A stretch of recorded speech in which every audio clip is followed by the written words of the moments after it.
How's it going, everybody? How are you doing today? Staying safe on your rooftops, I'm sure. My name's Dirk with ropesedge.ca. Today I wanted to talk about the new Edge 90 parapet clamp.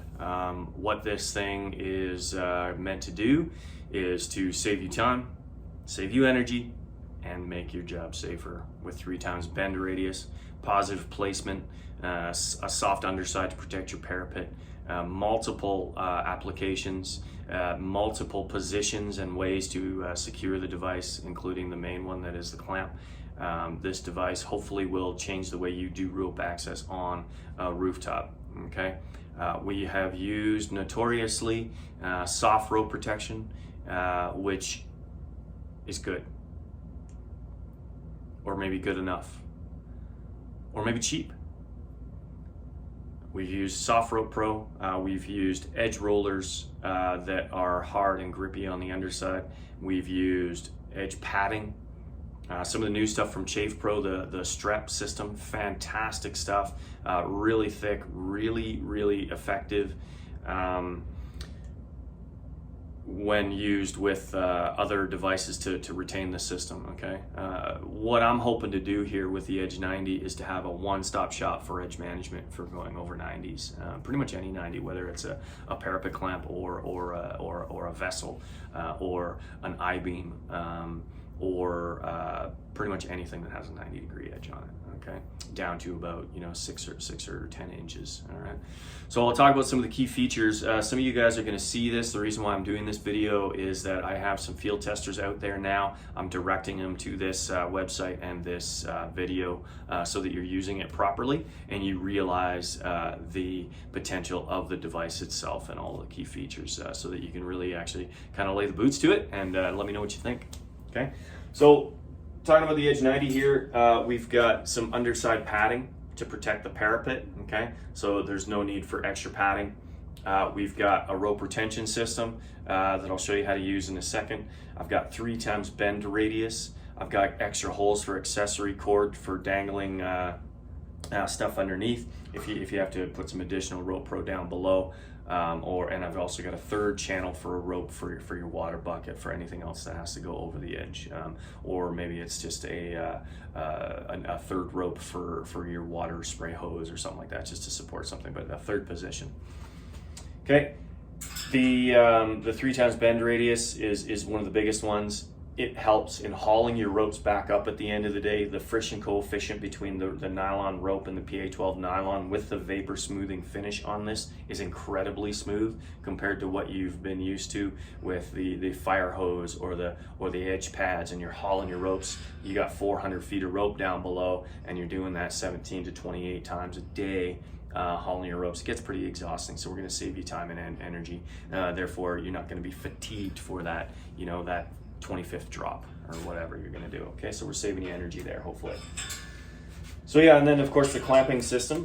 We've got an opposing Edge 90 over here with also a rope retention system. They're identical on either side. The one side has the cam, which I'll show you how to use here. Place it. Doesn't take much to put it into place. Okay, now all I'm going to do is I'm just going to pull on the cam. You can see that the placement is actually quite positive just with that simple thing. All this is it's metal. The gripping surface of the padding underneath is not only going to protect your rooftop, but it's also going to stay put. It's got the friction is incredible. Actually, it stays put. Now, one of the things, the misconceptions, obviously, I don't want you guys to think, or anybody to think, that this system is going to stay in place without rope in it. Okay, it's a 2-part system. The placement, okay, with the cam strap, it's going to stay there for you. Okay, but obviously I can just pop it right off. Okay, because the physics of this thing, when you clamp, it's going to want to do this. Okay, that is the placement. Okay, then you're going to put the rope in. Okay, add the rope to the system.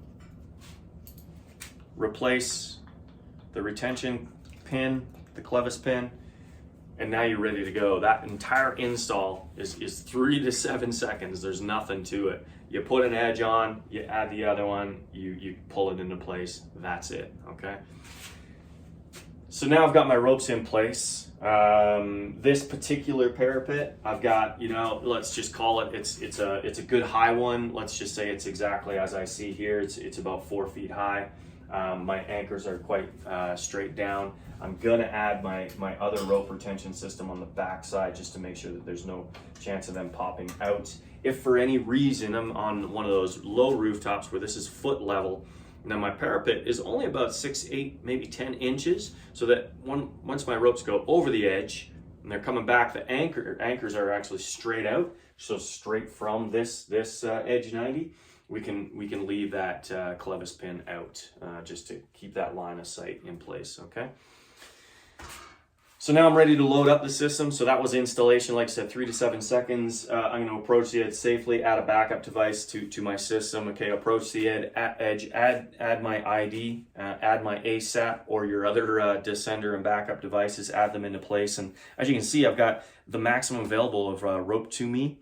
I don't have any Velcro covering it, okay? So my initial drop to sit down is much more accommodating. It's much more comfortable. So I'm gonna make that transition, pull up my backup, and I'm ready to go, okay? So once this thing's loaded up, the placement of this device is rock solid. It's pretty incredible, actually, how much it plays, how much it sits tight.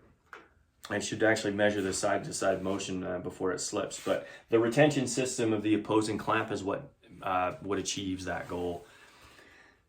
So I can swing side to side and not have fear of my edge management system coming loose, moving, going side to side on me, okay?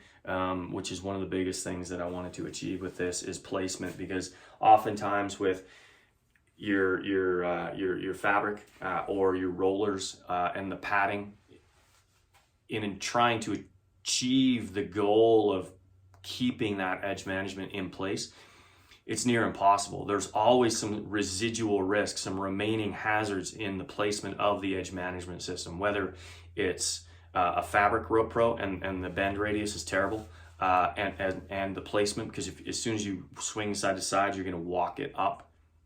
In the padding, it takes a lot of accessory cord to tie it back in the attempts of holding it in place. Some of the other things that we tend to do is we add prussics to our backup rope, and that is the placement of the edge management solution, the fabric rope pro. And again, it's good enough, but just imagine this, do this risk assessment, all right? Now, further down, I've got a piece of flashing that I've cut my ropes on, or whatever it is. Maybe I've done a changeover and you know, I've got a little bit of a shock load because I'm a brand new tech. Whatever the thing is. Now I'm introducing mainline failure or some sort of a shock load in the system, but now I'm a significant amount of distance below my edge management. The hazard in tying your edge management to the backup is placement, because as soon as I have mainline failure, what's going to happen to this rope here? I'm going to have elongation and bounce in the system. My edge management no longer stays put. Not where I wanted it to anyway. I've placed it, I've put it into place. It's mostly doing its job. It's kind of sort of mostly doing its job, but we don't have 100% security. With this system, it stays put. If by chance I go down at multi-tiered balconies of a building or whatever it is, that's my job. Now I have mainline failure for something that I just was totally unforeseeable. And then I have mainline failure. If we have bouncing in this system, there's no way that this edge management will move on you. Okay, so 100% security. Anyway, that was long-winded, but that's the point of that. Okay, so when we're doing things differently, this solves a lot of problems. It just takes away a lot of it saves a lot of time for you. Okay, so that's putting it in, and that's use. As well, immediately, as soon as you got to swing down, if you've got to swing over almost right away on your top floor, you can, because it's going to stay put. The side-to-side motion, once loaded, is incredibly strong. It basically just doesn't move, okay? So I've already covered that. So coming back up over to get off rope, say you had to go down for a job and you don't rappel right to the floor. Obviously, coming up over this one is incredibly simple because you have more rope available to you. Clevis pin is in place. You reach up, you add your backup device, you come up over, and you leave that right there. You make you pull out your descender, you pull out your ASAP, and now you're on the roof. Then the next thing, you're going to be pulling your ropes. All you're going to do is you're going to pull your ropes over this incredibly round, soft, smooth surface. It'll feel like you're on rollers anyway. Pull, pull, pull, pull, pull. You don't have to go back over to the edge, so we eliminate that hazard as well. Just pop the system, and now you're off onto the next drop. Okay. So anyway, so that's the Edge 90, everybody. Guys, girls, ladies, and gentlemen, tell me what you think. For some of the field testers that have these, tell me your pros and cons. Tell me what you would do differently. Tell me if you think it's worth it at all, or if you're happy with the fabric, if you're happy with the edge pads, if you're happy doing what you do already, because we know we've been doing it for years. We know it works. All right, but tell me if you think this is necessary at all. But anyway, so that's some of the pros, cons, do's, and don'ts, and why I'm trying to improve it. Yeah, I welcome your feedback. Let me know what you think. Cheers, everybody. Ciao.